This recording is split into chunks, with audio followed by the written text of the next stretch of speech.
What's going on, everybody? It is Show Me the Money Club live every Tuesday, 6 p.m. Eastern, 3 p.m. Pacific, episode 176. What's going on, Sergio? How you doing? 4-0. Let's go. 4-0, you know it. Hey, the only other team that is the Eagles, too. So go Bills. Yeah. So, folks, we're going to wear the matching jerseys as long as Bills win every week. So this may be going on for a while. We'll see. We'll see how this works. But there's a couple Monday night games, and so for Thursday. So we'll see. But either way, right.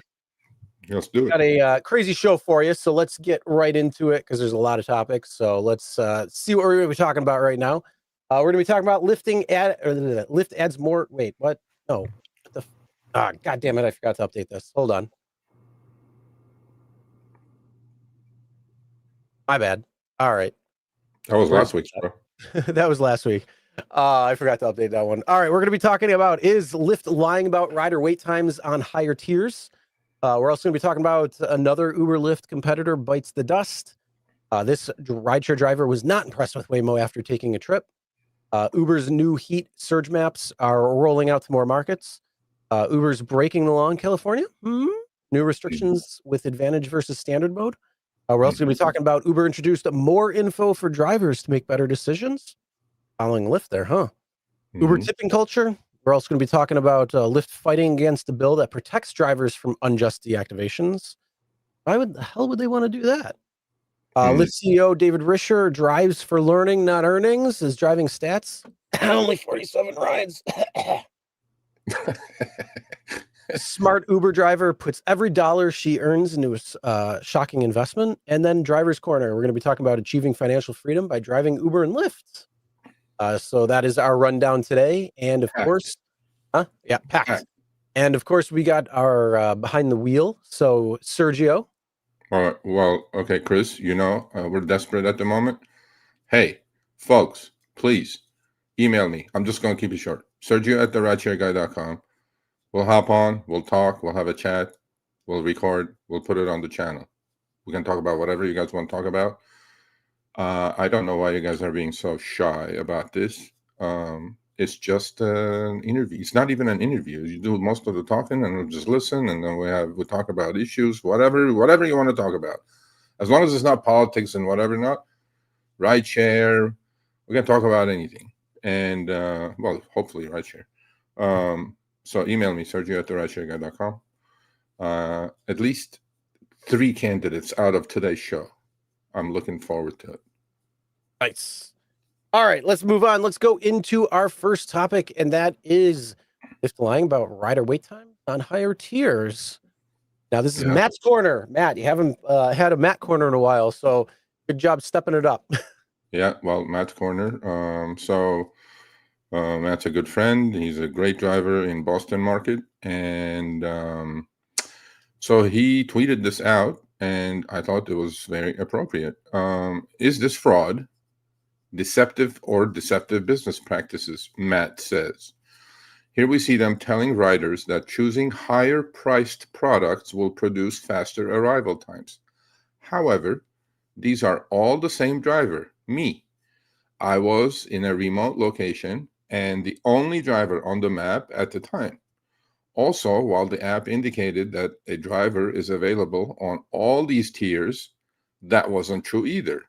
Even though Uber forced me to have all tiers on, we talked about that last week with the change in preferences, I was only accepting offers on comfort level, so there was no driver available on other tiers.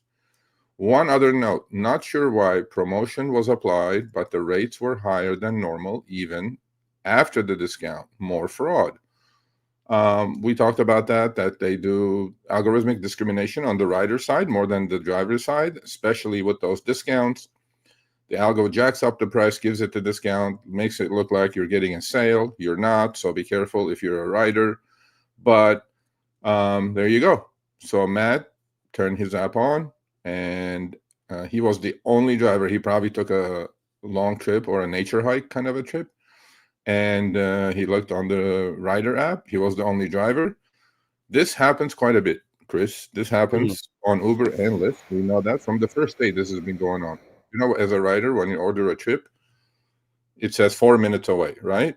And then when you actually order the trip, that jumps to like 6, 7, Uh-huh. and updated. It'll be 8. Now it'll be 9, right? They do this because they want to book that trip, and it seems like Lyft is definitely doing the same thing Uber is doing when it comes to these wait times. And first, I mean, how could this be, right? And on the on the Uber app, he's doing Lyft. He's only doing comfort, and Uber is showing all these cars available at all tiers. How do you like apples? Interesting.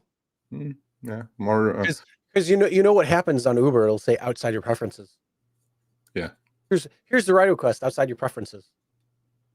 What? Yeah. No. I mean, I think, this is part of the rideshare space that is not picked up by the media, is not talked It's all about. games. Well, the thing is, though, the reality is nobody actually looks into it. So until they're somebody actually looks at it, says, "Wait a minute, this doesn't make any sense," and tries testing it and figures something out, then it's like, "Oh, it was a glitch." Yeah. Well, we have one today, but Yeah. the point I'm trying to make in all of this is, our efforts so far have been obviously inform and educate the driver community, look out for them, look out for glitches, get it fixed. If not, get them some money if there's costing them some money. But I think, we've probably been missing the point that I think the education of the rider is a lot more important than education of the driver, because the riders have no clue of what Uber and Lyft does with the rider app, what it does to them. It's Yep. just they don't know. I got a couple of things to test. I got to test that, when somebody's ordering a ride and it pops up as a ride finder and they haven't actually ordered, I still got to do that. This also I want to do because I could go take a little ride out to the middle of nowhere and, turn the app on and have my wife order a ride and see what's available, and just to give it the separation of phone. And then that way we see what's going on and kind of test this a little bit more. I know you're in LA, so wherever you go, there's a shit ton of people all over the place, but it'd be kind of difficult to test that.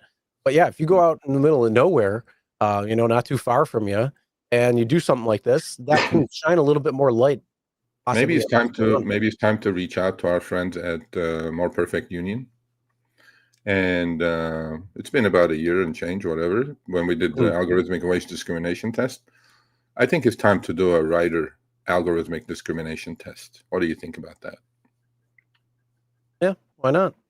And then I think the biggest thing though is the pricing structure. So Matt alluded saying that not sure why the promotion was applied, but rates were higher than normal even after the discount. So that I think is probably more pressing. I think that's more of a much bigger story than say wait times. When it comes to explanations on that, who knows if you were actually the only driver in the area or not. Unfortunately, that's not something you really do know, or could figure out. There could be somebody around. There could be an XL that's 8 minutes away. I don't know. But the simple reality is, are they fudging those numbers? Oh, of course. How many times have you? And I think it's more so on Lyft than it is on Uber, at least when it comes to the pickup ETA.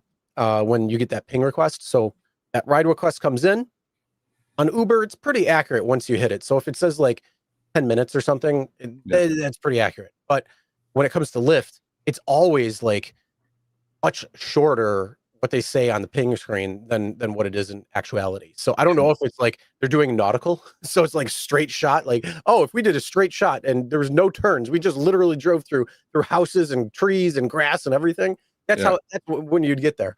But yeah, how many times have you taken a ride 7 minutes away to the pickup, and then all of a sudden you hit the GPS after and it's like 12 minutes. No, I agree. So, and I think the media doesn't look into this either as much, right? Because look, I mean, the reality is reality. There's 160 million or 162 million MAPCs, monthly active paying customers, on the Uber platform. There's 4 million drivers. in US anyway. So I'm going like, I think we should just pay more attention to the riders as opposed to the drivers. I mean, because Well, that's that's where where the you money can really goes. really hurt these companies, saying that all these shenanigans. And by the way, that discount that they show, right, the flash discount, but then the algo jacks up the price and gives you the discount. Even with the discount, the price is still higher than what it would have been. I think that's a three-letter agency issue, actually. Mm-hmm. Yep. I know there's one that was looking at it when it came to Walmart and their pricing, Yeah. dynamic pricing. So yeah, I think that's probably the more pressing thing to look into, because if they're saying, "Oh, there's a discount for this particular ride," a discount on what?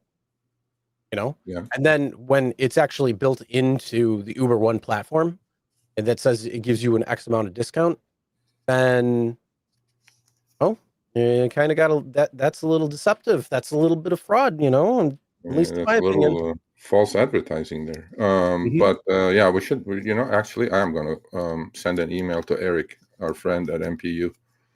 Let's see if we Okay. can put something together. Sounds like a plan. It doesn't have to be in LA. It could be anywhere.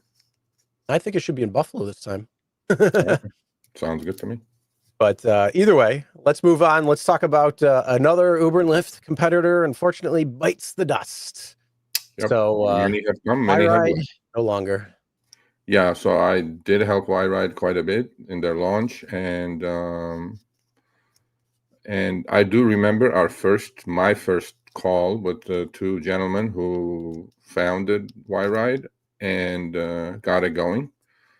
Um, the first question I had asked them was, "How many billions of dollars do you have in the bank?"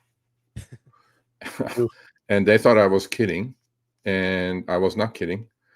This is the problem with all the newcomers. InDrive is a $4 billion global company. They came, they left. I don't know how Rides is doing with Steve Wright, and but we do know there's news up from Minnesota, right, on that one. I think And Joe is going to do a video about Joe's that. got a video coming out on Saturday about that. Yeah, for sure. A rides updates. What's going on there? So I think Yride's platform was great. Everything was good, except that it is very, very, very, very difficult to compete with Uber and Lyft. It's just very difficult. They're established players. They're the incumbents. They're have a duopoly. They will not let you live, especially if you're short on cash. And you need marketing dollars. The acquisition of the rider, when it comes to a new rideshare company, is the most expensive part of the business. yeah. Because they've been Uber and Lyft app is installed already. What is it that you're offering to the rider for them to literally change and get in a Y-Ride car as opposed to be in an Uber or a Lyft car? So they sent this email out. I got a bunch of them because people knew my relationship with Y-Ride. Dear driver partners, it is with deep regret that we share news of Y-Ride will be closing its operations due to funding constraints. There it is in bold letters. Funding, funding, funding. So everybody, Chris, that I hear from say, "Oh, this is so easy. You just create the app." Yeah, creating the app wasn't the problem. That's easy. I Acquisition can of just the have rider AI is the code it problem. now. Yeah, it's not. So and my ride did well for about a year. Had about 5,000 riders. I mean, 5,000 drivers and about 14,000 riders. But what Uber and Lyft will do, Chris, is that because, as you know, I was also helping InDrive in the US. Mhm. So InDrive was about to launch Indianapolis, okay? Which actually they did. They did a soft launch, and then we know they were going to go into New York before they left the country. They had about 7% market share in Miami, so they were coming, right? So as soon as Uber figured out that there is a new competitor, what do you think Uber did, Chris, in Indianapolis? What they Lower the did prices. is they lowered the fares to a point that no rider, and they decided we're going to lose money on every single trip, like the old Oh, days, no, no, right? no, no, no, no, no, no, no, no, no. They didn't lose any money. What they did was you take one market that has a potential competitor in it, you lower the prices, and then you raise prices elsewhere, and you offset the cost of a market by subsidizing it from other markets. Yeah. Well, They they didn't do lose that. a penny doing that because they have something else, and that's called scale. They Yeah. already have scale, so they could literally say, "Oh, we're going to come in, we're going to undercut, we're going to undercut our normal pricing by $5." It, Yeah. it might sound like a lot, but in reality, all they have to do is just raise 100 people's fares just a little bit to offset that problem, and there you go. You stamp it out. Well, but they have done this in the past, and they did it. They were offering like 10-mile trips for $10. Now, who's going to get in a Wide Ride car, or who's going to get in an in-drive car? Because Wide Ride's setup was the subscription model, Mhm. literally. And there was not even a split. You just pay a subscription. It's basically rent as you go, right? 100% of the fare was going to the driver, included obviously P1, P2, P3 commercial insurance like Uber's. Even that way, we got all the drivers. We had about this launch in the Bay Area only. We had about close to 5,000 drivers, but riders were just not switching because Yep. they don't need to, because they can get picked up Well, with an Uber. you got to Although remember too. ride was cheaper. You got to Um, remember though too. Household name. We talked about that before. If Uber's Brand, cleaner, yeah, brand it's identity. brand recognition, brand identity. It's very strong. It's been, you know, it's everywhere for the last decade. Yeah, So when you have something like that, it's yeah, very hard to come in and compete against that, um, yeah. So especially when if it you comes guys, to, yeah, to for rider sure. acquisition. I'm sad to see them fold, but so it is not easy, folks. It is not as easy as you guys think. Sometimes I get an email, they go like, "Why don't you do one, Serge?" I'm like, "Yeah, I could do it. I can get 10,000 drivers. How am I going to get the riders?" Anyway, And then I but got to go. Then so I we're got to set. go to all the investors and get money in order to try to compete. Then you got to pay for all the fees, Yeah, and hint, hint, nudge, nudge. That's kind of something that's going on with rides when it yeah, comes to fees and what's going on in Minneapolis. So again, that'll be on Saturday coming out, so you'll know all that info. So stay tuned for that. But yeah, it's not easy. no, Not. nope, So, it's not. And then so we're sad to see the competitors go, because the marketplace does need competitors. Not just drivers need choices, riders need choices. But then, you know, if you don't have the bucks or the bank account, and you're willing to literally put a whole bunch of money on fire, it's not going to work. yep. Yeah. All right. Well, let's move on. Sergio, I got a question for you. Did you Yeah. see the video of the Waymo driving in the uh, golf course? No, I did not. Oh, I missed that one. I was going to say that was my Waymo. Oh, I was in that Waymo, and it was driving the golf course. I wasn't. No, you weren't. But No, you no, weren't. actually, in reality, I will not drive in a Waymo or ride in a Waymo. Oh, But you're not I going know to get a in there. rideshare driver did, and he was not Oh, impressed.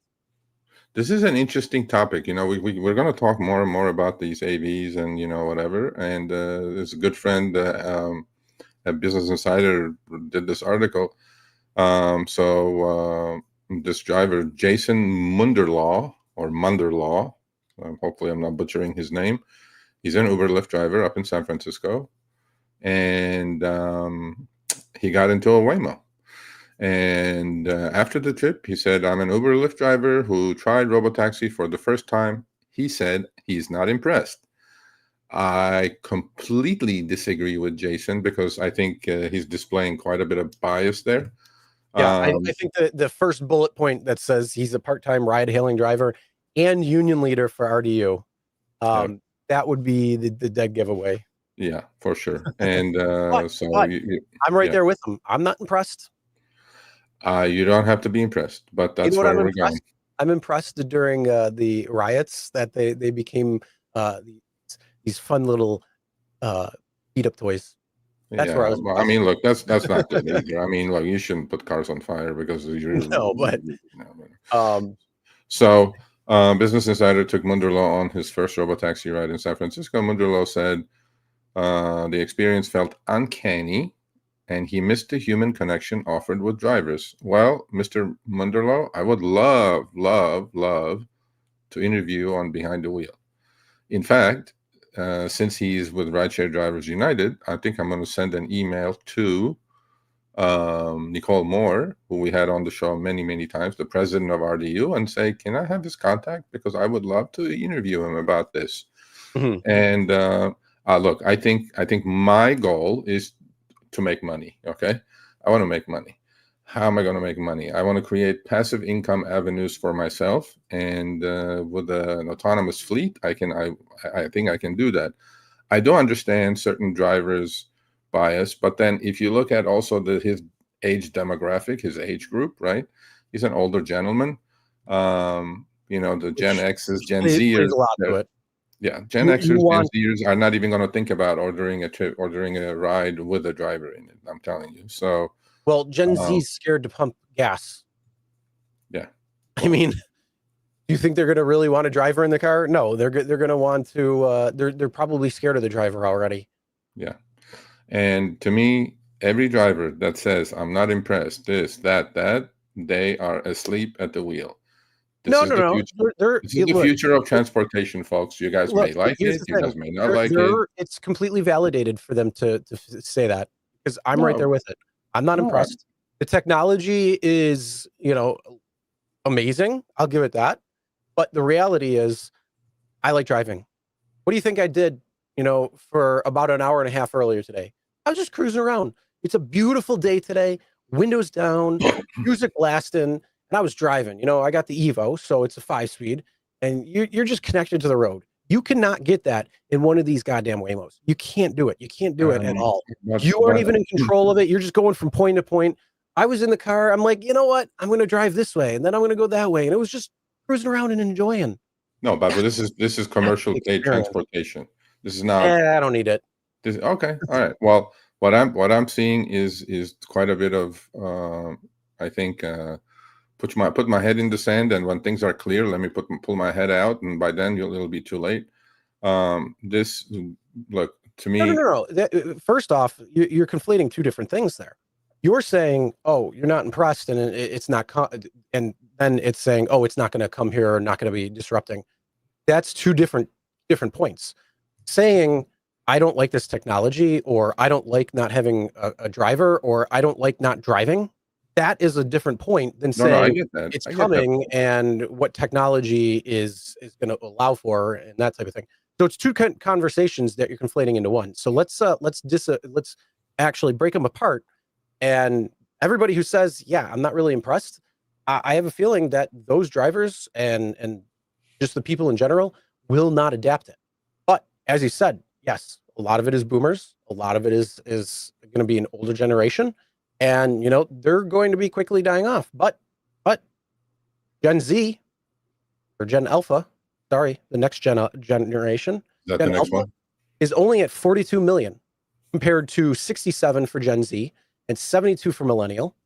So you're probably not going to get all millennial. You're probably going to get about maybe half of the market. So it's going to take actually quite a bit of time. So, when it comes down to the generational aspect of it, you're going to have a shrinking marketplace, because over the next decade, we're going to see a lot of boomers, a lot of silent generation, unfortunately, but pass away. And you're going to have a generation that is almost half of the previous generations coming up. And, it's going to throw a lot of things into chaos, in my opinion. Yeah, no, I'm not questioning any of this. All I'm saying is, personally speaking, it's my opinion.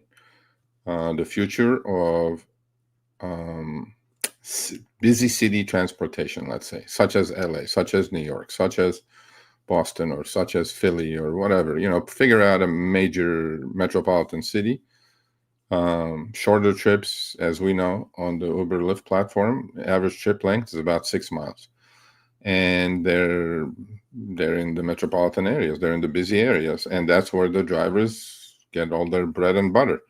My point is, this is already hurting the driver earnings with data. I've written an article about it. Go check it on our blog. Those are facts. And the other thing about this is, actually, the Uber CEO on this topic agrees with you guys, kind of saying that it's 10 to 15 years. But I think the way they're partnering with every single company around the globe, actually, obviously they'll say that just to keep calm.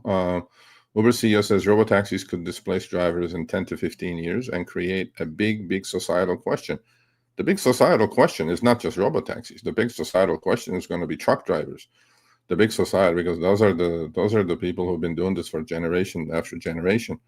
And the big question is going to be robots and Optimus and all these things. So the new generation actually is up shit's creek without a paddle, the way I look at it, because of AI and all that stuff coming around. Get your repair robot license. You bet, yeah.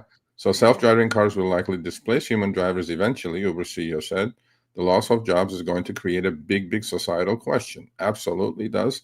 And Uber no, you know what? I mean, I personally agree. It's probably for the overall aspect of a full market penetration is probably 10 to 15 years away, but we're already easing into it in certain markets.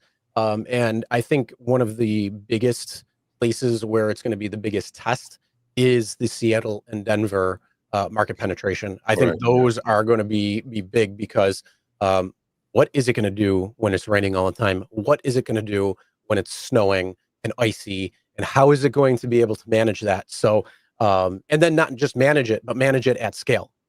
So, I think that that's going to be a massive learning experience. And that's why I say I can't wait for winter, because I'm going to have a lot of laughter. And I hope that nobody gets injured, because that's what's going to end up probably happening. Or are they going to have to shut down operations for a little while and, try to refigure out what's going on?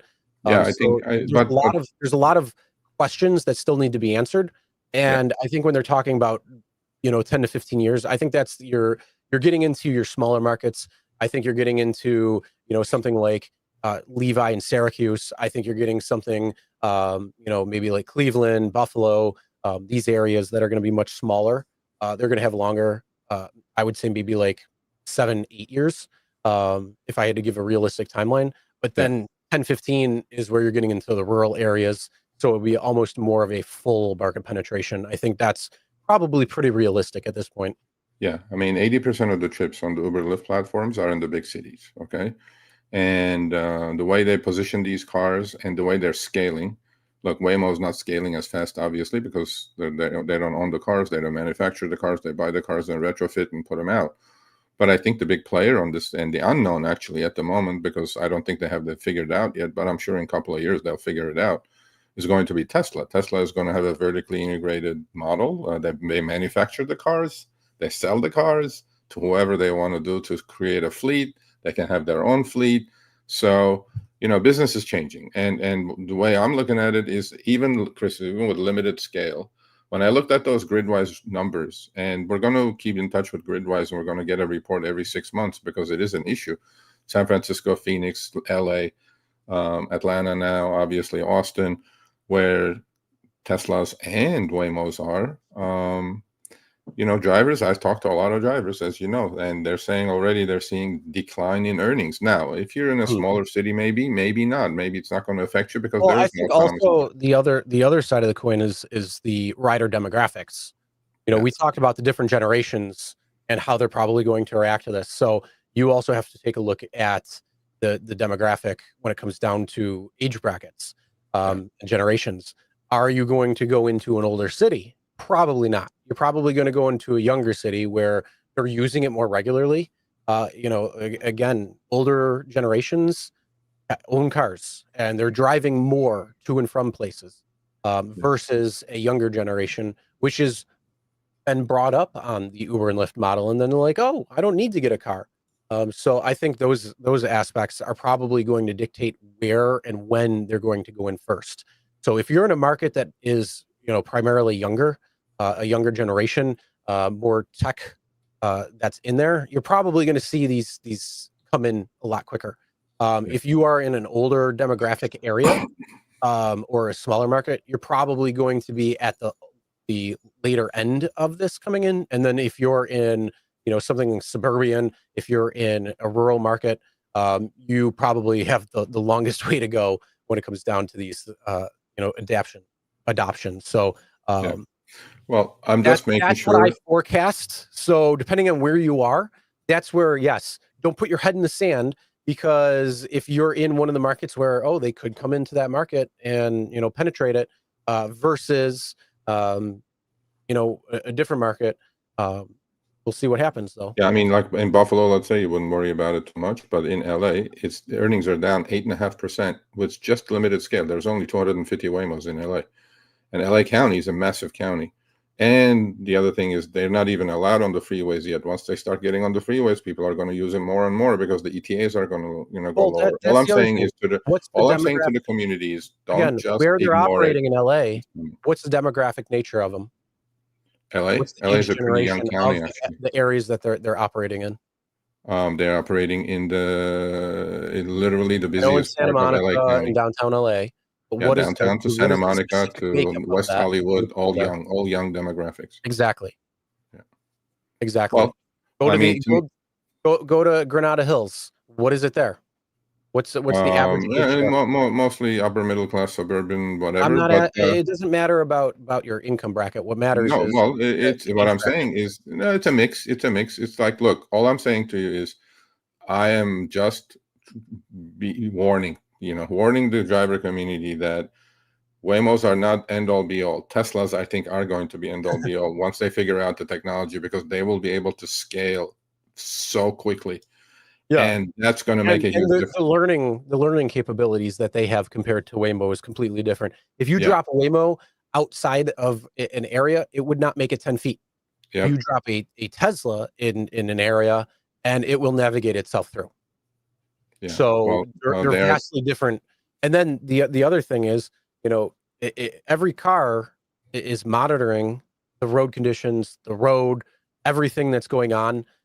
They're mapping every single mile that is driven on every single Tesla right now. So yeah. you are participating in that if you own Tesla, and that's with the full self-driving. That's with just in general. So it's got a full map, and so if one Tesla does something wrong, chances are that will be fixed, and then the next Tesla that comes through will not do the same exact thing the first one did. Yeah. Well, I mean, look, Tesla is going to be the real threat. Actually, Tesla is going to be the threat to Uber. Tesla is going to be the threat to Lyft. Tesla is going to be the threat to, Waymo, for sure. Tesla is going to be the threat to the rideshare drivers. It's just going to be that's going to be Tesla. But we'll see. We'll see how this goes. All I'm saying is just warning the community. You start looking. Doesn't mean it's the end, but your utilization rates are going to go down. Your earnings are going to go down. That's inevitable. It's going to happen if you're in one of these cities. All I'm saying is be on the lookout. Don't just ignore it. Don't just say nobody will get into these things. They are busy. I'm telling you, they're busy. But so anyway, we'll keep talking about this. In fact, a little promo. We're going to talk about this topic actually with Jeremy Bird. He's going to come on the 28th of October. He's the head of driver operations at Lyft. And Lyft actually is doing something right about this. They're doing autonomous forums. They did their first one in Atlanta. They're going to probably do one in Nashville coming up. They're at least talking about it. Uber is just completely ignoring, other than the CEO saying, oh yeah, there's going to be a big societal It problem. Yeah, what raises is your solution, Dara? What's your solution? I mean, well, we need people to clean these because they're going to get real dirty. but that's also another entry-level garbage job, right? So we'll see. We'll see what happens. Anyway. All right. So with that being said, let's move on and let's talk about Uber's new heat map. We talked about this in July, and now it seems that is rolling out in more markets. So Yeah, Sergio, I believe you just got this in your market. I just got it. I just got it Oh, over the oh weekend, boy. and I was like, actually, I did get an email from San Francisco driver. He says, "Serge, did you get this?" I'm like, I don't know. So I went to my app. This is in my app. So it says, "Wait less and earn more with the Rise heat map." I'm like, okay. Well, one good thing about this, Chris, it replaced the gray maps. Yeah, but it's a But trick. It's a game of trickery. That's all it is. well, Because they're putting the surge colors that we've known for the last decade mix and match. onto the gray clouds of doom. So Yeah. now it's just the red clouds of doom. So that's what we're gonna have to call it. It's the red clouds of doom, and you have to go to the purples and the pinks for Well, the no, surge. but you So also have to notice something. you might be driving on Lyft on the Uber platform. Yeah. Well, what we have is we have these three signs. It looks like the sergeant or the whatever, like the 1 star, 2 star, soldiers 3 star. lapel, rank stuff. So what now, next to those signs, so the 3 arrows looking up is very busy, supposedly. It's the darkest red. It's not surge. Don't get it mixed up, folks. They did pick these colors not because they they want to talk about the truth, but the point is, so 1 arrow up, let's say, and 2 arrow up and 3 arrow up, right? So the colors for those are kind of yellowish, kind of orangish, and kind of red. But surge now is purple. Okay, who has purple surge sign? Lyft does. But now next to those arrow ups or whatever they're called, I'm sure there's a name for it. I should ask Uber. Now there's going to be, just like Lyft has, there's going to be an estimate of when you should expect a ping. So it says soon you'll be able to see where it's busy, what wait times to expect, and areas where you could earn extra with easy to read warm colors. Well, at least the gray maps of colors or gray clouds of doom is gone. This is also our smartest map yet. Smart. The map shows estimated wait times and rider demand based on trips accepted in the last 30 minutes. It updates every 10 minutes so you can hit the road with confidence. Okay, cool. But I also sent you the small print. Could you please read this, as much as you can, please? The heat map is intended to help you plan, but doesn't guarantee trips, earnings, or wait times. Actual earnings and wait times can vary based on conditions like time of day, location, demand, and trip length. The colored areas on the heat map show areas where estimated hourly earnings are above the citywide median. These estimated earnings are calculated with a number of factors, including median earnings and real-time supply and demand over the past 30 days of completed trips in that city.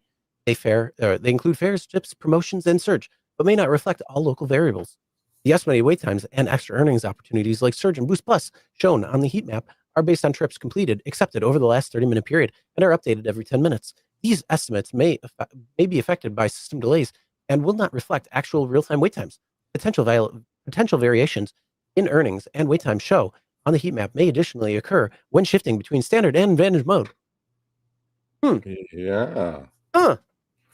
Variations in earnings and wait time shown on the heat map may additionally occur when shifting between standard and advantage. What does that tell you, Sergio? Should I say it? My first time today? Hocus Pocus? Now Hocus Pocus is on Uber. Look, none of this is important, okay? If you're a newbie, you're definitely going to get this hook, line, and sinker without a question. He's just going to go, yep, I'm just going to go where it's red. Don't do it. That's my suggestion. If you're a veteran, you already know. You already know your honey holes. You already know your hot spots. You already know what hours to work, what days to work. You already know this. You don't need any of this garbage. But then I understand why they're doing it, because the turnover, Chris, is what? 80% in less than 8 months, right? Or 75%. So the newbies, I think they're going to like this. They're going to go, yeah, oh, shit, if I go there, I'm going to earn more money. But newbies, please read the small print that Chris read. Always read the small print when it comes to these things. And they say, yeah, you're going to earn more. And then the small print says, well, it may not actually be like that. So yeah, because they can't guarantee what's going to happen. They can only tell you what has happened. Yeah, I don't know, man. But advantage versus standard, I need to get going and do the test on that. Yeah. Yep. Speaking of advantage versus standard, what was going on in California when it came to advantage versus standard? Well, at least this problem got solved about half hour before we started the show, so I have good news. I got a whole bunch of emails saying, what the F, Serge? As if I have something to do with it. Okay? I don't know why drivers think I'm like Uber support, Lyft support. I'm not sure. But I oblige. I answer every email. Anyway, long story short. I think we're just alerting you to what's going on. Yeah, they are. They are. I'm grateful. I'm grateful. So this was initial advantage versus standard mode introduction.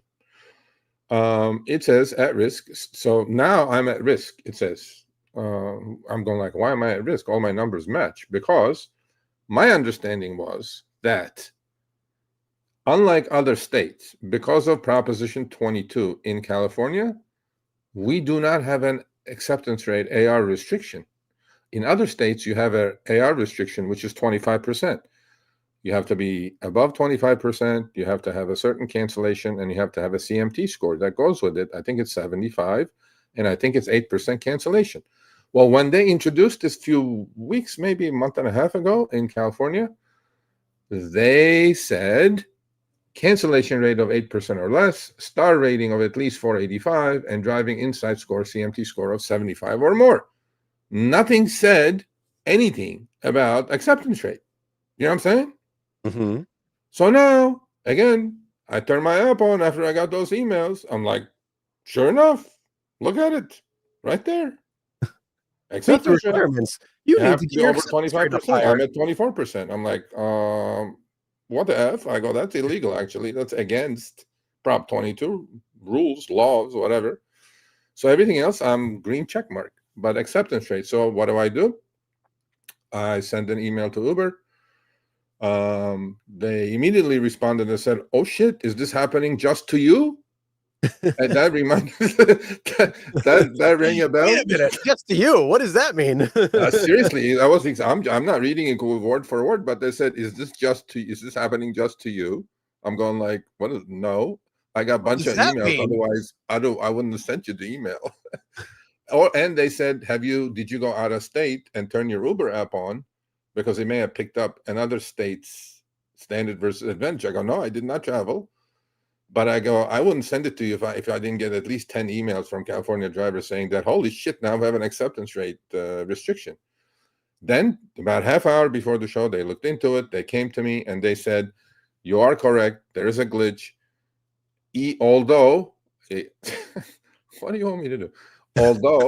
Although the app shows that I'm at risk of losing advantage, I'm not. Advantage AR has nothing to do in California with advantage versus standard.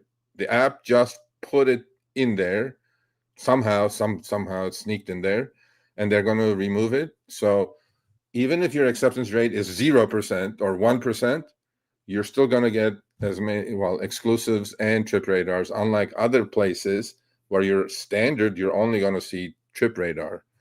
So yeah, they said thank you for letting us know, we'll fix it.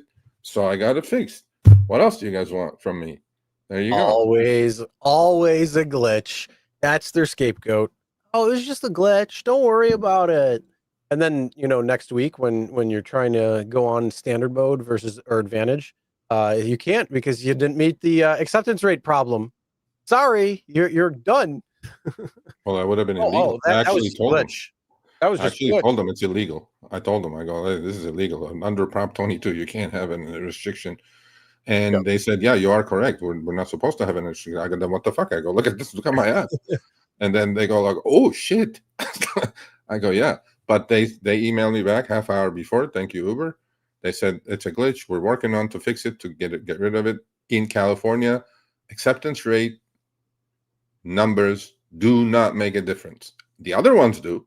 The 8% cancellation rate, your rating, and 75 CMT score. Those three will put you either in standard or advantage. That's it. So don't worry about if you see this warning or whatever in your app. Hopefully they'll get rid of it shortly. Well, don't worry about it if you're a California driver until, oh, sorry, you can't drive on advantage today because you didn't get your acceptance rate up. So good luck with that. Yeah. I could see that happening. Oh, it was just a glitch. We're our bad. Well, at least they responded and they looked into it and they fixed it. So I appreciate that. Just a glitch. Great. Matt's right on that one. You know what we need to do? We need to have just a glitch segment. That was true. Gray Ball will definitely. Speaking of, what is our just the glitch segment today? That is, you might not get advantage. Like our fake names with low acceptance rate. Yeah, like weekly fake names, right? And we did that for a while. I mean, those got. I mean, I'm telling you, those stopped. I'm not getting any of those at all. After the verified thing happened on both apps, no more. See, they do good stuff. I mean, I don't just pound them. I mean, They do when they do, but it's only when it'll help benefit them. But we're doing good work. we're putting drivers at ease by Well, figuring things out. So, you know what? I think I might have to revamp the little tree and the big tree, because one big problem. hmm, Lyft did it first. yeah, Lyft yeah. did it first. And what Oh, that is they Lyft, we talked about this the last 2 weeks. They're providing more upfront information for you. Is it going to make a difference in whether you accept the ride or not? Is it going to make you think twice about it? Well, I think it's going to depend on what it's priced at and what the stats are. And this is, again, average wait time at pickup, 1 minute. yeah, I like it. yeah. I like it. Look, little tree, big tree, price wise, stock, right? Catching That's up. different. Not only That's it's catching up. I mean, we can't put the little tree, big tree anymore. We need to.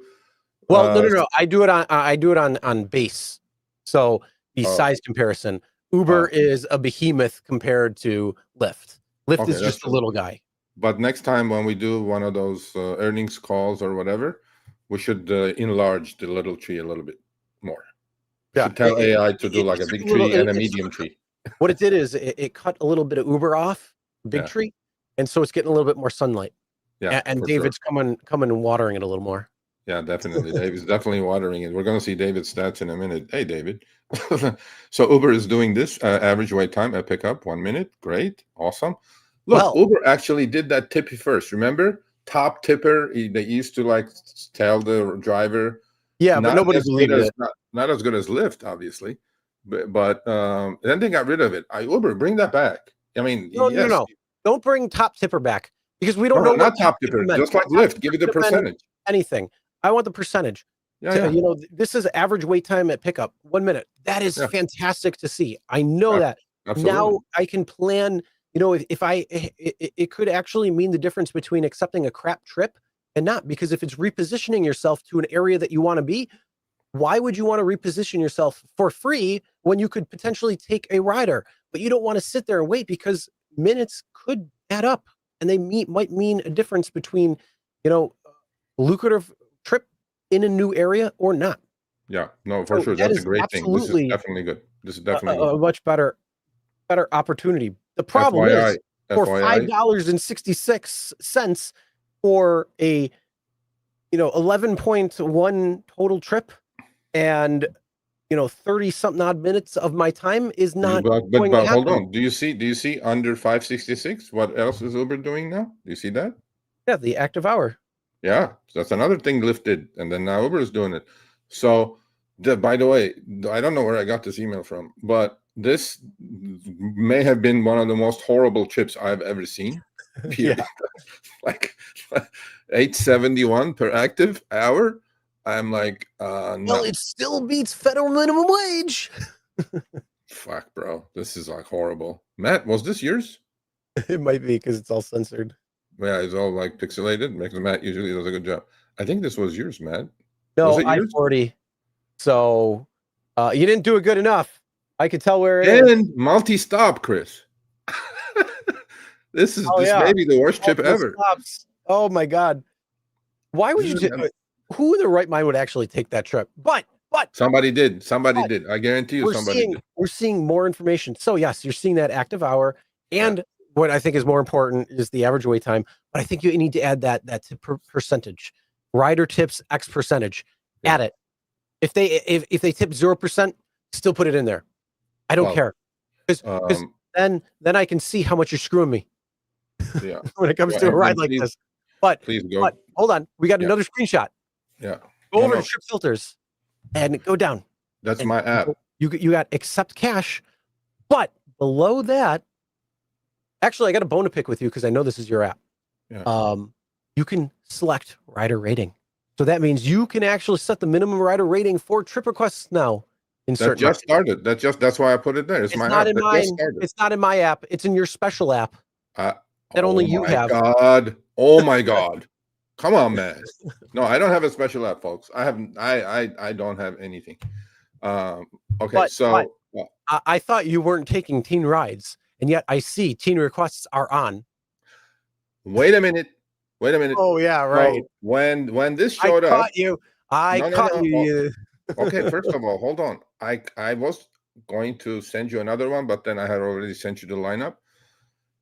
Teen Rides was turned on automatically after the last app update, which was a couple days ago. When I did the app update, you know what showed up? The new map, heat map showed up, and this rider rating thing showed up. I know this has been going on in other cities already, but I do like this, right? But so accept cash, by the way, was never turned on. So good job, Uber. You're not tricking me. I'm still checking my Right, special preferences. app. However, Let's after move the on. update, the teen request was turned on. I know even if you're on, you're not going to get teen trips because in California, teen trips are disallowed. Oh, So that's right. I forgot about that. yeah, no, Saving grace for you. fuck, you crazy? You think I'll do a teen trip? I'm the Saving guy that killed grace. the fucking thing. You think I'm gonna do it? No way. But then I went in and I turned it off. So all three are off, but now I'm gonna turn my rider rating thing on. What should I set my rider rating for? Because I like I do picking up 4.8. 440s, 430s at LAX. I do 4.8. 4.8? Nobody will get in my car at 4.8. LA riders are horrible. But I Oh, do like doing Buffalo 4.3s, is much 4.4s better. at We're the city LAX of good because neighbors. So 4.9. No way. I didn't say 4.9. I said 4.8. Oh, No, people in the chat. some Yeah, people are 4.9. saying 4.9. 4.9 is the highest you can set it. No, that's I ridiculous. only want I'll do 5-star 4.6. riders in my car. 4.6. I'll do 4.6. But then I'm gonna miss all the good folks who are coming from Philly or New York because They're every time definitely I lower have than picked up a go to New York. 4.4, 4.3, 4.38, Well, 4.45 from LAX. They're nice people, but they get pounded in New York by these drivers, and then they show up and they tip, and they're really nice folks. So actually, you know what? I will just have it off. I'll just decide. That's all. I do 4.8. That's my limit. The only way it 4.8 is high, changes, bro. the only way it changes, well, the thing is, most riders are 4.8 or higher. There's very few that are lower than that. I mean, you might get like the 4.5s or whatever. But sometimes that's what at that point it's like, okay, well, why did you get such a low rating? Why are you such an asshole? I do ask them that when I see a low one and they're like nice people. They go, "What do you mean?" I go, "You have like a horrible rating. I almost didn't Lee, pick you up." Lee, And then they go four like, "How six do I get that will better?" Like, definitely I'm crap in your number one, car. don't be an So asshole to pick your him up at driver. UB. So I will turn that off. I will turn all three off. No cash chips, no teen chips, and Or take him back to rating. I'll UB. just go with the flow. I'll go with the flow. But it's a good thing. Good job, Uber. That was a good thing to do. Yeah, no, I like it. I like those changes, but I think they need to add that tipping percentage. Just saying. Yeah. And the other thing, last thing, probably 8, maybe 9 out of 10 riders who get in my car have a lower rating than me. Okay. I'm at 4.96. They have a lower rating than me. At least it's 8, probably 8 out of 10. So there you go. All right, well, let's move on. Let's talk about the tipping culture when it comes to Uber and how they Yeah. screw drivers before they even began. This was a big deal on TikTok. Uber tipping culture. New York woman always tips her Uber drivers. Thank you, New York Thank you. woman. Thank you, Donahoe, Miss Appreciate that. Donahoe. You know, Uber drivers. Does anyone else actually do this? No. No, 20% No. ish. 2. Is it 2 out of 10? 20%? 20% right there. Summary. Okay. Ish. So Give or take why a few. tip them for doing the job they signed up for? Some a-hole said. Did Look you at tip that. your taxi cab drivers? Yeah, it was customary.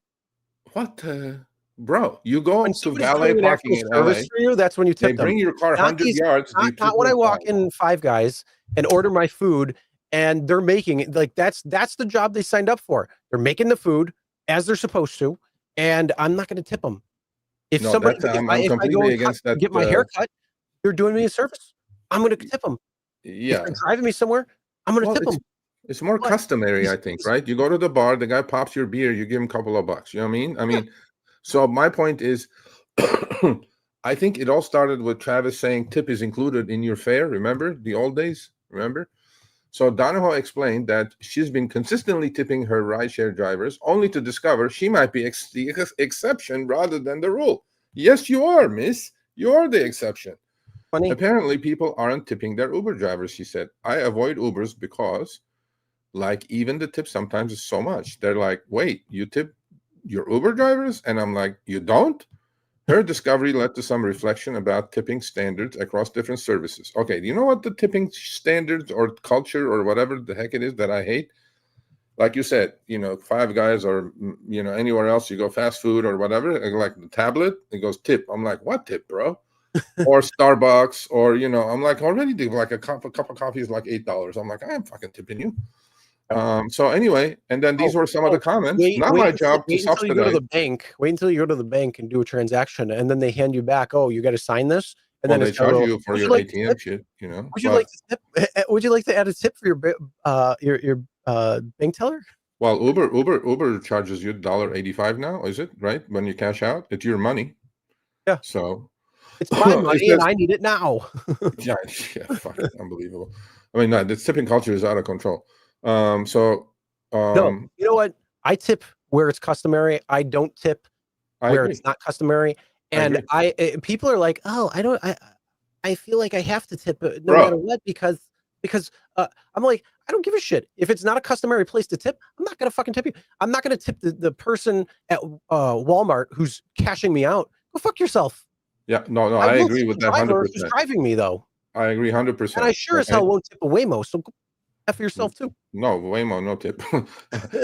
But you go to Vegas, the doorman opens your door, you gotta hand him a couple of bucks, or he calls you a cab, hand him a couple of bucks. So you go to the bar, you hand the guy a couple of bucks, whatever, to open your overpriced cocktail or overpriced beer. You in LA, you give your car to the valet. Fucking guy brings your car 100 yards and you tip him like 5. I'm like, bro, drivers have the rider life in our hands. Abraxas, I want proof to back that up. Otherwise, it's all just bullshit. Screenshots or it never happened. Screenshots or it That's don't all we said. happen. Yeah, Send it to Sergio. Sergio at the rideshareguy.com. If not, well, then we know that that's because let me tell you something. That will be almost double of our Rain Man. Jesus Christ, what Rain Man? Sunshine Mountain Man. Man. He's the mountain man now. He's a snowman now. No, he's the mountain man. Mountain Man. Okay. Colorado's So mountain. some of these He's the mountain man. chimed in. Backseat drivers. The commenters were not my job to subsidize a multi-billion-dollar corporation for your job to take. Oh, are you doing the voice? Okay. First of all, whoever you are, sir or madam, you're an idiot. You're a bona fide idiot. Hold on. Time out. Idiot. Time out. Okay. He's partially true. What? It's partially true. How? The first comment? Well, yes, not the job to subsidize. Tipping is to subsidize, unfortunately, because how many times have we seen pay cut after pay cut after pay cut after pay cut when everything else has risen? You go to anywhere else, inflation has hit. But the problem is when it comes to your actual pay, deflation is the way to go because we can boost that stock price by screwing drivers and screwing passengers. So, yeah, unfortunately, that comment is partially true. Because, yes, when it comes to a tip, you are subsidizing by paying more for the ride to get to the driver, when in fact, these companies should be paying a fair, decent wage when it really comes down to it. Right now, they're paying by the skin of their teeth, and if they could pay you nothing, they absolutely would. Okay, I agree with that, except that he or she said, they are subsidizing a multi-billion-dollar corporation. You are not subsidizing a multi-billion-dollar corporation. Yeah, by not paying you properly. Because if they were paying you, go back to when you first started. What was it? How much per mile? Okay, go back. I clicked by mistake. Okay, get rid of this comment. Okay, Abrexas, Sergio at the rideshareguy.com. Send me the screenshots. Send me the trip count. Don't just send me stuff. Send me. You know what? Not only that, if everything checks out, we want you on behind the wheel. Let's talk. There you go. Yeah. How do you achieve 80%? We want other drivers to know. What do you do? Give foot massages or what do you Sunshine Man. Sunshine Man. By the way, you got to change it to Mountain Man. You're not Sunshine Man anymore. It's Mountain Man. Mountain Man that's double Mountain Man, bro. What are you talking about? Jesus. But again, and then on top of it, when it comes to Uber Eats and DoorDash, yes, tipping is absolutely subsidizing the pay of a driver, which is completely benefiting these companies because they're not paying out as much when it comes to it. So yes, it is actually subsidizing multi-billion-dollar corporation by doing that. So unfortunately, that is partially true. Now, when it comes down to it, you should be tipping your drivers, whether it's food related or driver related, because it's customary to do so. Well, So food delivery drivers get tipped 8 out of 10 times. So there are some they don't, but that's different because the base pay on food is so horrible. The other commenter says, so when Uber first came out, their whole thing was the tip was included. Exactly. Travis lied about that in the fare. So I'm not sure other people think that tip is included still. No, I don't think so. That thing has gone. Tipping shouldn't even be a thing. Companies need to just pay their employees. Well, no, tipping should be a thing. it's Because called above and beyond, and it's called taking care. It's called you're cheap. yeah, for sure. And then the other thing too, yes, Uber first came out and it was supposed to be frictionless, but you were also getting compensated much better. You were probably making double what you were making now when it comes to the per mile and time and all of that. And all they've done was cut back and cut back and cut back and cut back. So when you do all these pay cuts, yeah, it's going to hurt your bottom line. I mean, how many times go back to 2018, go back to 2016. How many people could do $2,000-$3,000 a week? Easy. Yeah. You could do that easy. Now try doing $2,000-$3,000 a week. Oh, no. Well, you can, but you need to can, drive but 80, it's much 80 more hours. You need to difficult. drive 80 hours. Yeah, it's a lot more difficult. Yeah. So Anyway, so unfortunately, all of those commenters are correct in some capacity, but it's still, it comes down to, is it customary to tip drivers? Absolutely. Is it yeah, I think customary so. to tip delivery drivers? Absolutely. I You know how think much when I was working at a local pizzeria for 8 years, you know how much I was clearing in tips? Holy shit. Yeah, more than was your insane. hourly, I'm pretty sure. Absolutely it was. Yeah. Absolutely. Well, look, the riders are also in a kind of a bind, right? Because the fares on them have gone up so much that the tippers who were tipping don't have enough room now. I mean, look, they want to tip. Yeah. I'm sure more than 20% of the people want to tip. But the fares on the riders have gone up by 50%, 60% in the last 4 years. So they go like, fuck. Exactly. I just paid $40 for 8 miles. How do you think they're getting some? How do you think they're able to get the stock price to where it is? Otherwise, you're in a margin thin business. That's the only way they're able to do it and do it at scale.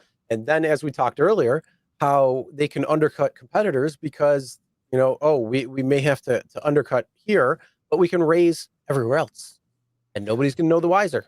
We can raise everybody 5 cents across the country and dip them down, 20%. Not a problem. This guy's taking it too seriously. Listen, buddy, we're not telling you're lying because we have a saying on the show. Screenshots.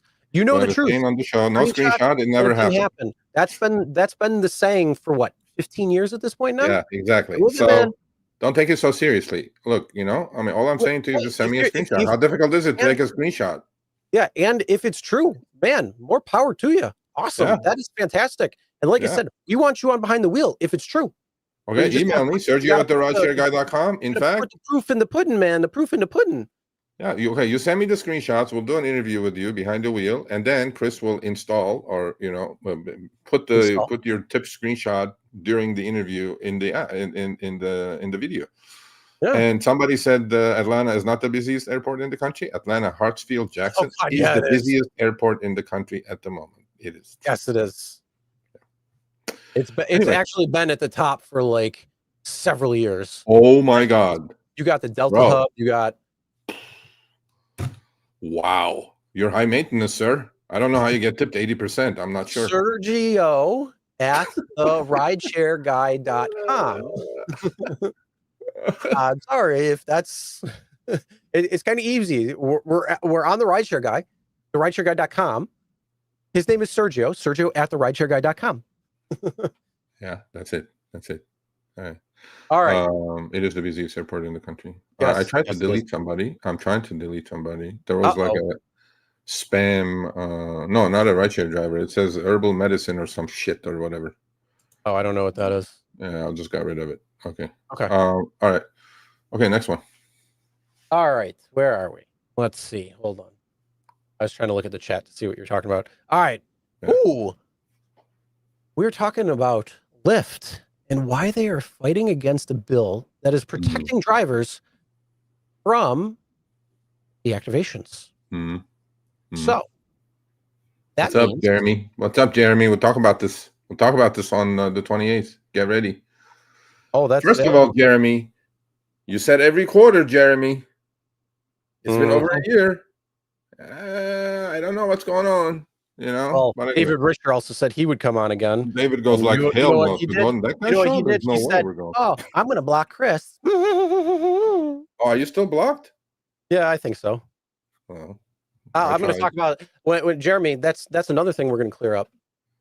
Oh, we're good. Yeah, sure. You remind me. Probably That'll be off one of my air though, questions. so don't worry about that. Off air. Okay. All right. So, Lyft is protesting New York City Council bill on deactivating drivers, citing public safety concerns. Chris, out of all. Oh yeah. Okay. Yeah. So, all right, here we go. So there's a bill called Intro 276. Rideshare giant Lyft is protesting New York City Council bill that would prevent it from deactivating its drivers for any reason. Why? Exactly, that's what happens. I get still 30 emails a week. Oh, I got deactivated for no reason. That is not a good thing, Lyft. I mean, seriously. I mean, I do grant Lyft and Uber that there are bad apples in the system. Okay, not every driver should be on the Uber platform or Lyft platform. I agree on that. But willy-nilly getting rid of people because some a-hole passenger trying to get their $6 back said something, about the driver, and he went to some AI chatbot and said, "Oh, it said driver was drunk. Oh, it said driver was racist. Oh, it said driver touched my leg." All these things that, boom, you're gone. So Jerry Golden, I don't think I know Jerry. I think I know your boss, Jerry, though. Chief Policy Officer at Lyft, sent a scathing letter to city lawmakers on September 22nd, Chris. Oh, you know what we're going to have to do? If you pass this, we might have to pull out of New York City altogether. Okay, bye. Yeah, if this passes, we're going to leave. Oh, okay, bye. Yeah, that's never going to happen. So Jerry, I know a lot of people at Lyft. Jerry, you want to come on? You want to talk about this? Okay. Chief Policy Officer at Lyft sent a scathing letter to city lawmakers expressing the company's serious concern about Intro 276, a bill that would prohibit rideshare bigwigs from deactivating, essentially firing, for hire drivers without a just cause. What do you mean, Jerry?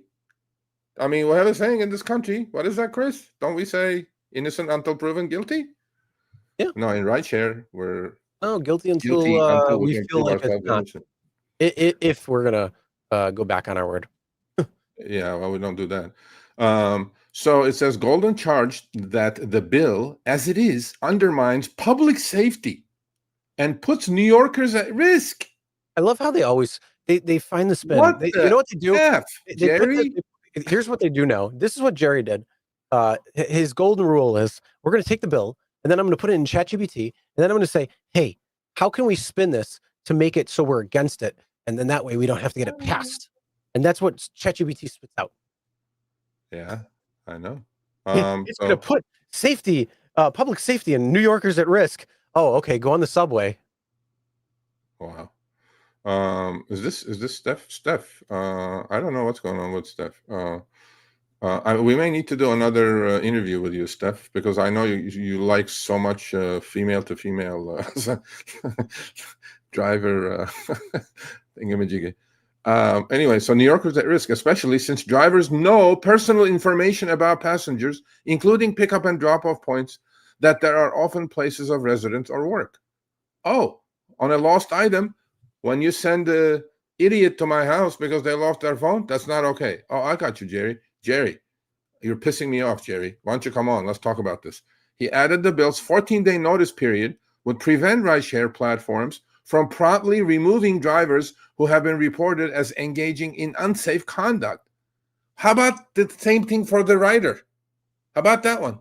You have something like that for the rider, Jerry? No, I don't think so. As we know, Jerry, assaults are 50-50, Jerry. 50% from driver to rider and 50% from rider to driver, Jerry.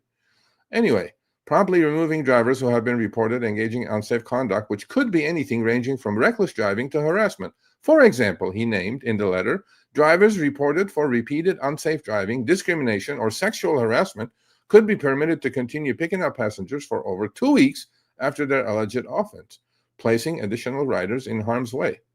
Okay, Jerry, you're just a corporate guy. For example, if a woman reports being sexually harassed by her driver under existing policies, Lyft, well, I think we can make an exception in this case.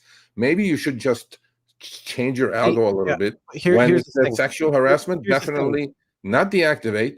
Definitely suspend that account until a human at Lyft can do that investigation, Jerry. It's justified, but not for some. You know what? I don't think that Uber and Lyft should be allowed to do investigations. I think it should be sent to a third party that they don't know who it's being sent to. So the party remains absolutely anonymous. And then that way they can't pay off to make sure that these things get deactivated just because or whatever reason. I think the third party needs to be investigating these types of things to actually see what's really going on. And if they're able to provide information like dash cam or audio footage, that they can go through that and say, okay, this is a legitimate concern and this driver is absolutely deactivated. Oh wait, no, nothing actually happened during this particular ride. And they gave 14 rides prior. And one person now said that they were driving drunk. Come on, Jerry. Yeah, Jerry, we need to have a chat. We can do a Zoom privately first if you like, but this is bullshit, Jerry. This is bullshit. And then he says, however, this bill will compel Lyft to navigate new and complex justification processes to solicit additional information from the rider. Well, the fucking rider knows every goddamn thing about the driver except his or her underwear color, Jerry. What the F are you talking about here, man? Come on, bro. I mean, I got you. You're doing your job, but, come on, man. That's bullshit. So anyway, so Steph, when did your thing happen, by the way? I'm not sure. I think this is an old story, right? Are we talking about this old story? I don't know. Is this an old story or is this a new story? Saturday? Damn. We need to talk. And they deactivated you? You have some dash cam footage on this thing? Oh, we know she's Anyway, email me. Can you email me? Can you email me, please? Had a gun pulled on me. And they deactivated you? What the I'd be pressing charges on them motherfuckers. I didn't say that. Yeah. That. Wow. Okay, cool. All right. Can you email me? Email me, please. Thank you. So with that being said, let's move to our next topic. And let's go over DR's stats. How wonderful they are. Learnings, not earnings. My question is, sir, you have given 47 rides in 2.5 years. Sure. Okay, great. But how do you learn from 47 rides? 47 rides is what a full-time driver can easily do in a week. A day. If you're doing USC trips. Well, let's talk about the greater mass of people. The greater mass of people cannot do that in one day. But the reality is, how are you going to be able to understand and learn, use this for learnings, not earnings, on 47 rides in 2.5 years? It's not going to happen. You got to get behind the wheel, maybe 47 per month. I'll even give you 47 per quarter. Well, okay, so the reason I put this here, and it was not to denigrate what he's doing. I think it's fine that he's doing trips, first of all. It's fine. Because the Uber CEO will not do 47 trips in a lifetime. However, David, 47 trips in 2.5 years is nothing to talk about. Okay, number one. Number two, you keep saying, which I agree with you, you're out there for learnings, not for earnings. Of course, I get that. This was actually, I attached this screenshot to, we have the Trent in Florida, a good friend of ours of the channel. He actually ranted about something and said, I quit driving. I don't want to drive. And he had a valid point about what happened to him. And then I attached this saying that, David, I know you're doing trips, but 47 in 2.5 years comes down to 6 trips a year, and or whatever. No, that's not enough. What is that? 20 trips a year? Not even 18 trips a year. That's like one a month. Because the problem with this is, Even when you're out there for learnings and not earnings, David, in 47 trips, not much can go wrong. Do 47 a week, do 47 a month, month after month. Then you're going to deal with complaints. Obviously, not too many are going to complain. You're going to say, I'm the CEO of Lyft. But then you're going to deal with, you're driving Napa Valley, you don't drive in Oakland, all these places, obviously. And I understand security reasons, your insurance policies may not allow that for you to do that.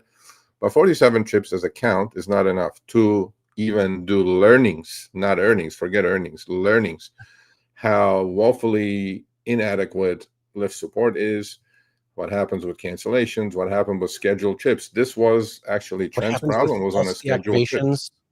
Yeah, it False was on a support? scheduled trip. Yeah, it was on a scheduled trip. And he went and as you know, they want you to turn your app on half an hour before. In Uber's case, longer. He went and waited and waited and waited. And this person said, can you wait 20 more minutes on top of the waiting that he had to do on the Lyft platform? And then he did wait. And then he canceled and moved on. And Lyft just sent him $10 for all that time, for a whole hour. And he was pissed. And so maybe, David, if you want to do more learnings, you need to drive more to run into all these problems that the drivers run into and send me an email for. So, I do appreciate your driving, but I think 47 in 2.5 years is not enough. Yep. All right, let's move on. Let's talk about a Uber driver who's putting every dollar she earns into a different type of investment. Yeah, fingers crossed. Fingers crossed.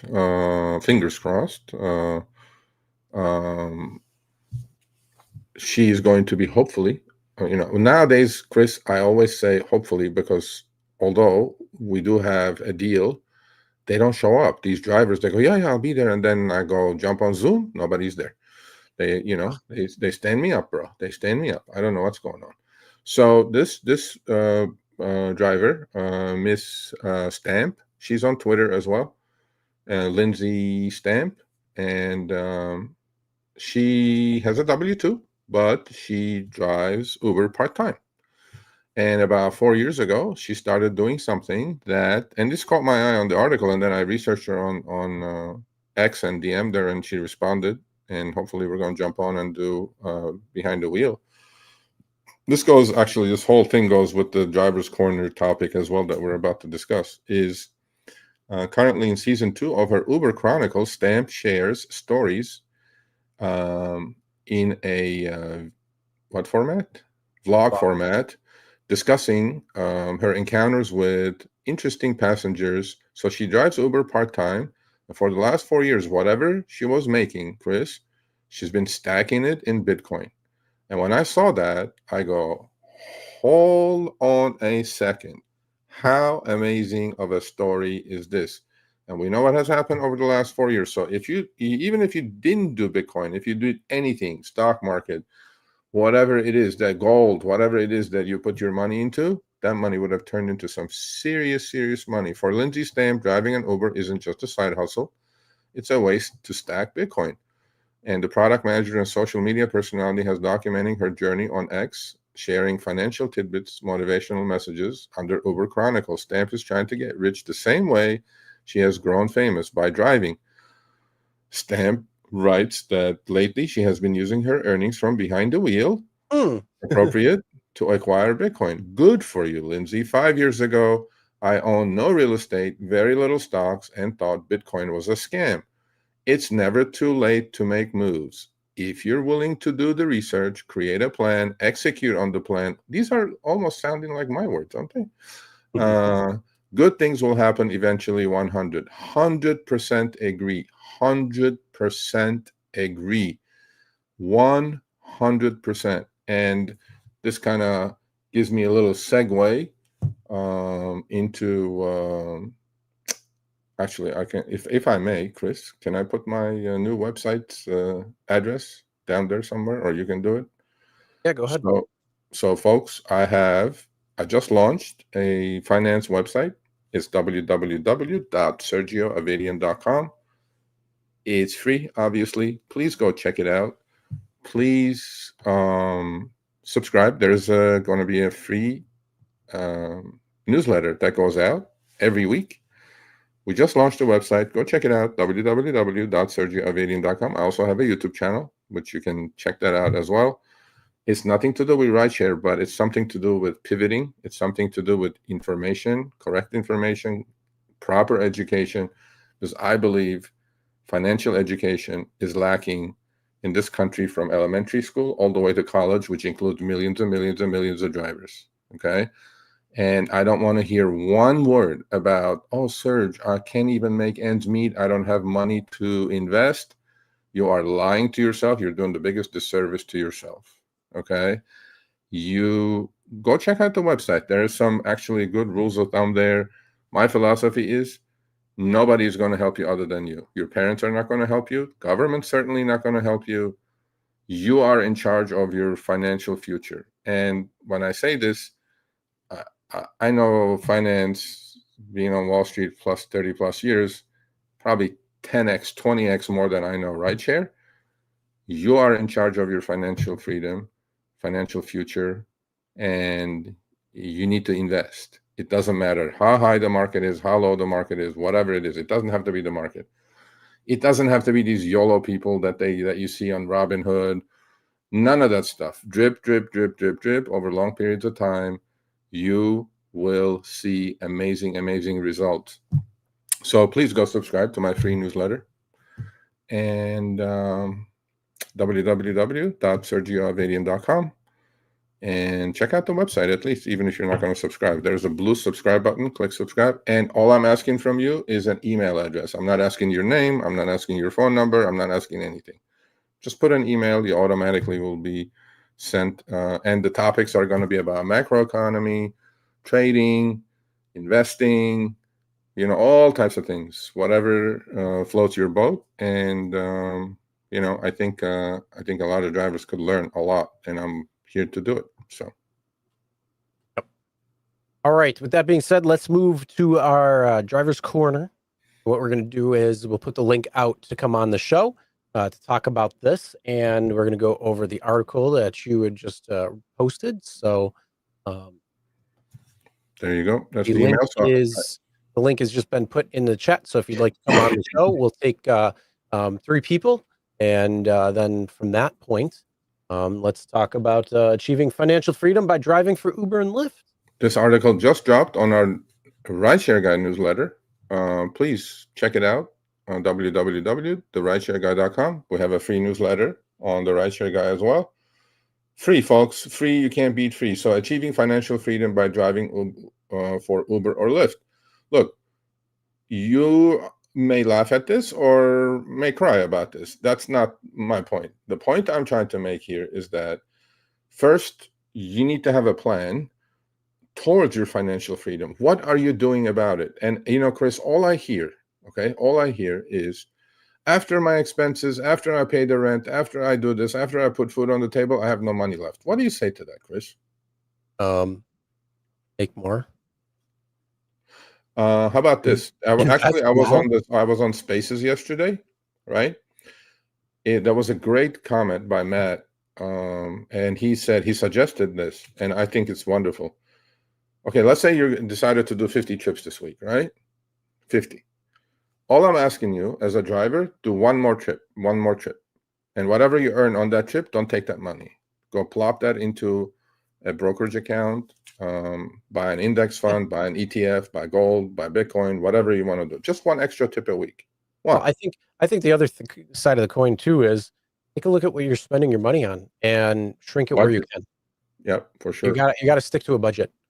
And then that way it's going to give you a lot more peace of mind. It's going to give you a lot more stability. It's going to give you a lot less of a headache. So if you know your bills, we talk about knowing your costs when it comes to the per mile that your car drives. So you know what your costs are associated with driving.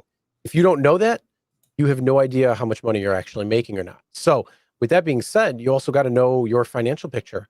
And that means you got to know, do you have a Netflix? Do you have a Prime? Do you have all these different services? How many do you actually need? Probably one. You could just go down to one, do it for the month or 2 months, and then, cancel that and switch to a different one. That's all you got to do. If you really want to watch a show, cancel the one you're on, go to the next. So you just saved, 30, 40, 50, 60 bucks. Put that a month, put that towards, whatever you can. You know where they can save the most, Chris? Because as rideshare drivers, right? We grab coffee on the road, we grab junk food on the road, we grab this, everything is overpriced. You go get a drink and all this, right? Stop it. How about you just go to Starbucks maybe twice a week instead of every morning? Okay. How about you go into, take your water from home with you as opposed to going stopping at a 7-Eleven and buying a Diet Coke or a Coke or whatever for $4, $3, or an energy drink for $4, right? All of this helps. You need to learn to invest. And I know most drivers don't do it, and you need to do it. So go check this article out. So first you have to define what financial freedom is. And a lot of people drive and do work towards, like Lindsay is doing, young, old, it doesn't matter. Look, you have to understand something in the U.S.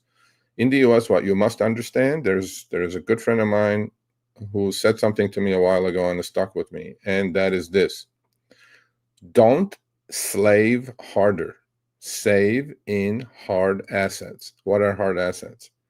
That'll be gold, that'll be crypto, that'll be stocks, that'll be real estate. You need to invest in hard assets because the government is lying to you. The government is telling you that inflation is 2%. It's not. Just this year alone, the US dollar has lost 11% against a basket of currencies. That means your buying power has gone down 11%, not 2%. You're all spending money out there. Is inflation really 2% in this country? The gaslighter in chief, the Federal Reserve Chairman Jay Powell, keeps saying, oh, everything is fine. Inflation is 2%. My ass is 2%. Minimum inflation is 6-7% a year. Have your Uber earnings gone up by 6 or 7% a year over the last 3-4 years, 5 years? No. In fact, it has gone the other direction. So how do you close that gap? This is not just Uber Lyft drivers. This is if you have a W-2 as well. Your paycheck did not go up 6-7% a year to keep pace with inflation. That is the killer. You need to keep pace. And the only way to do that is to invest. And so go check out the website. You'll learn all about this. So we have a couple of people on, one person on. And, that's the dude from Atlanta. So, okay. Ready? All right. Let's bring it on. Praxis, what's going on? You're muted. I'm so glad y'all put me up. Hi to everybody. How everybody doing? I'm on a ride right now. Driver just, the passenger just took care of me. I just say it that way. But yeah, I'm clearing anywhere from, I promise, I know this sound like absorbent lies or whatever. I'm clearing anywhere from 110 to about $170,000 a year on Uber. And I've been driving for 6 years. I sent you the email. I think it's Sergio at the rideshare.com. My Uber rating is a 4 point. Oh, the rideshare. Oh, I put the rideshare.com. I'm sorry. But my Uber rating is a 4.99. I did over 26,000 Uber rides, 6 years, 4 months. Okay, what kind of car do you drive? I drive a Polestar BST 270. Okay, so what you can do comfort with that? You can do. Are you renting it? No. I was renting. Then I bought it from Hertz. Okay. I bought it from Hertz because they have rent to own. I don't know if y'all got that in the cities that y'all in or whatever have you, but we have that in Atlanta. Okay, so you can do comfort, you can do X, you can do. Are you on both platforms? No. I only want to stay on one platform. Cross-platform, and for me, just don't make sense because the way I perceive it is, if a person on Lyft is looking for a discount, because usually what I see is that people on Lyft are usually looking for discounts, and if you're looking for discounts, then you don't have the availability to tip me. You see what I'm saying? So Okay. I'm just never gonna be on Lyft, right? Usually people in Atlanta, I don't know about other people's states. Usually people in Atlanta, they usually use Uber, and I promise 90% or 80% of the passengers tip me. Look. I got a passenger in the car right now. Hey, you mind speaking real quick, bro? Hey, look, I got a passenger in the car right now, right? He not on the Uber app. Hey, what my car look like? Talk to me. It smell good? Okay. It's private. It's a private ride. Is it nice? What about the signs? Everything in the car look nice. What you feel as a passenger? So what's your I told you this. Is this a passenger live? This live? No, I got you. Look, we're not questioning you. All I'm saying to you is that we do these. Look, we do vet drivers before we put them on, right? Okay. And so email me, Sergio at the Rideshare Guy, one word, all of it, one word.com. You Uh-huh. know, you're claiming to make good money or decent money. That's before Hmm. expenses, obviously. Hmm. But I really would like to host you on the behind the wheel. We should do it behind the wheel. We should tell No, no drivers, problem. how you're achieving 70-80% tip rates. Obviously, you're doing the right things. So to Mhm. me, we can all learn from you. We're not questioning you, so don't get offended No, that all the no, I was begging because I'm like, I don't know, because I was driving with him when I was on the Uber app, right? And by request, not from me, but from the passenger, right? He's, hey, you mind taking me bike, blah, blah, blah. I said, okay, when we get to the stop, then I'll complete the ride. And then you can just pay me direct. And that's exactly what he did. The number one thing I would suggest for anybody that drives on the Uber platform is get this. You guys see that? Let me pull yeah, over we because do. Well, we definitely see the dash that cam. Yeah. that is the number one thing, and it's called a preview 360 camera. It's about 100. I caught it on discount. It's about $400, but I caught it on Amazon for about $157. And Yeah, I will no, never I get get it. off the Uber app. I get Never, it. ever, ever, ever, ever. I get it. So you're in Hmm. Atlanta. Your Waymos are Hmm. there. Are you seeing any results, or as far as like decline in earnings or trips, as far as Waymos are concerned? Are they affecting your business yet? I'm gonna be honest. Yes, yes, it definitely is, because where is it when it was like 2022, 2021? I was clearing anywhere from, to be completely honest, 180 to $190,000 a How year. many hours a week are you driving, man? I'm driving like 84 hours to 96 hours a week. I'm not playing no Okay. games. When I get off the Uber app, I want it smoking. I want the phone smoking. That's how hard I'm driving. Okay. I'm And dead serious. how do you, are Crazy. you, what is your acceptance rate and stuff like that? Oh no, the acceptance rate is terrible. I don't accept many rides. And anybody that's not running anything under a 4.8, I'm not taking you. You're not getting in my car. Okay. All right, Period. cool. See, All that right. that's So a do me good a number. favor. 4.8. Look, I told you. we have other people coming on. So do me a favor, send me an email, Sergio at the rideshareguy.com.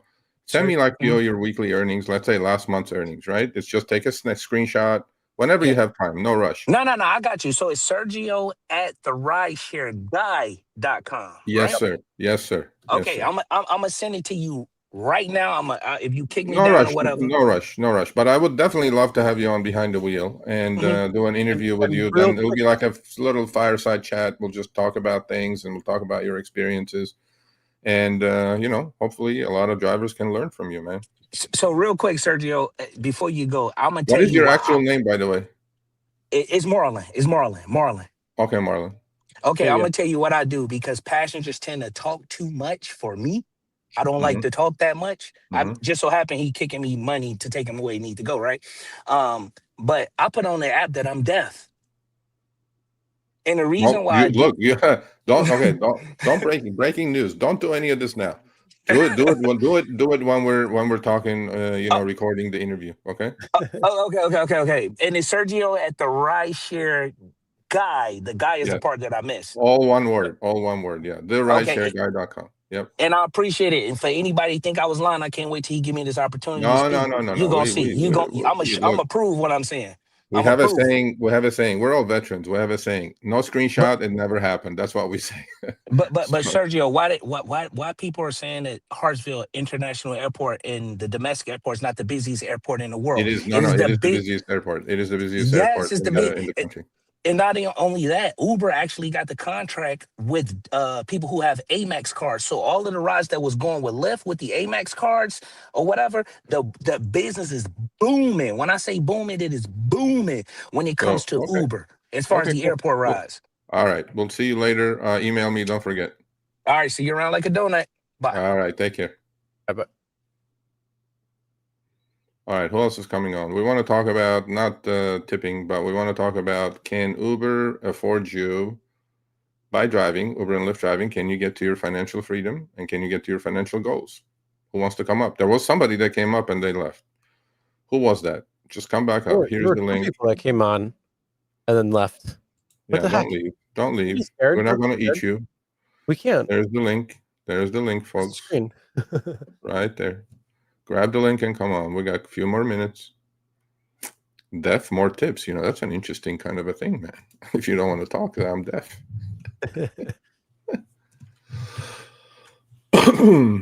I've heard that All a right. couple of times. People will do that. Can you Hey, do that though? if Without, like, you don't need a doctor's report or something? you don't want to talk, I mean, sometimes it's a way to get out of having to talk or something. I mean, we also talked about a couple of people who had that put on, but they were also definitely hard of hearing, and they would I don't remember if it was pass a note or no. There was one where somebody had something already in the back of their car that says I'm deaf, and if you need anything to text so they can actually see it, and then the control for the radio, and then he said, oh, if you got anything with bass, then that way we can enjoy it both together. So like that type of thing. I remember that was what, maybe like 4 weeks ago or something like that. Yeah. So Yeah. So yeah, please grab the link. Come on, let's go. Oh, here's my website, guys. There you go. Go check it out. You'll learn a lot. You'll learn a lot, folks. tell But Sergio he needs a Buffalo Bills hat to match. tell Sergio what? He needs a Buffalo Bills hat to match. Oh, that could be done. That could be arranged. That could be arranged. All Anybody right. else? Well, You guys are if coming nobody on else or is what? coming What's on, happening here? Let's yeah, go. Steph, get hold of Sergio because we were talking about you the other day. All good though. All good. All right, Steph. So So email me about that. I'm sorry. yeah. I thought you had a problem. Something happened to you in downtown and at Union Station or something. That was an older story. So this is a brand new story? Damn. Yeah, it said Saturday. So Okay. Does anyone actually, that's a good question, actually. Does anyone usually make a livable wage purely doing rideshare? I used to. Okay. Now, I think when it you used depends. to, and if you invested that money and you've been a driver for 5, 6, 7 years, you know how much money that would be by now? That would be a lot of money Could be. because there's rule of 72, Steph. Could be. And then you put it in something a little more liquid. So if you do need it down the road, but you don't want to do that, so it's Yeah. just kind of a little barrier. So it's a little bit harder for you not to access that money because what are you going to use it for? You're going to spend it on something stupid. You're going to go to Starbucks and buy a $9 coffee when you could brew your own coffee at home. Yep. Well, that's the major, Problem. that's the major problem with drivers. All right. They all think we can't do it. I can't do it. I can't do it. I don't know how to do it. It's too Well, you complicated. know what? Here's the thing, Sergio. You can't help those who can't help themselves. At some point, yes, that's true. Okay, this is my email address, for fuck's sake, for the last time, right there. Okay, so there. If you want to get in touch with me, that's how you get in touch with me. Okay. All right. All Now, right. with that being said, I guess everybody's not want to talk about money, but that's okay. It is what it is. So, you know what? Either way, there's definitely a lot of things that you can do. I would suggest if you need, certain help, check out Sergio Avidian on YouTube, and check out his .com, so you can get a little bit more information. He puts it out there quite a bit. And then if you're looking for more, there's a great resource called YouTube and Google. And you could definitely Google how to budget your money or different things like that. There's a lot of great resources and tools. I suggest not using some of these automated ones because who knows what they're doing with your data. And I'm not a fan of people taking your data. So, I mean, if you run, I wouldn't put it in ChatGPT, put certain things there. But if you run local AI, if you're lucky enough to run some local AI, hey, that's fine. But, there's a lot of different things that you could do to come up with some different ideas on how to be better at your financial picture. Yeah, for sure. And with that being said, we're gonna wrap it up. So I guess some people are nervous because they came on and they didn't want us to actually come on. So I don't know what happened there, but appreciate everybody. And any last words, Serge? When we're doing these drivers corners, it's for you guys to come on and discuss and shoot the shit and I don't know. I don't think people want to do that anymore. So I we don't might just have to cut know, it. because I think an interactive show is better, especially at the end of the show for 5-10 minutes. You guys come on, talk about stuff, talk about the topic of the day as opposed to anything else. And we would encourage you guys to come on. I mean, we're doing it. We're trying, but you guys don't seem like you want to show your face or whatever. Not, but you're sure enough. There's chats flying, and you're all That's out fine. there, you know, You know what? We being might just keyboard have to, warriors. that's fine. We might Chris. just have to cut driver's corner. It's not a problem. We may have to do that, yeah. Because I mean, look, we want you to come out. We want you to voice your opinion, because this is not just going live now, but this is going to go out and be watched by thousands of people. And the impact this will have on somebody else's life, some other driver's life, and you know, is definitely could be worth a little thought, right? Think about it. And so anyway, Abram says, I'm trying to get into rideshare. Yeah, well, don't accept everything. Watch the videos. Yeah, don't accept everything. Download or check out the GigU profit calculator so you can understand what your costs are with driving. And with that being said, make sure you check out all the other videos as well too. And with that being said, we are going to sign off now, and we'll see you next week. Get out there, make that money. Be safe though, most importantly. And invest.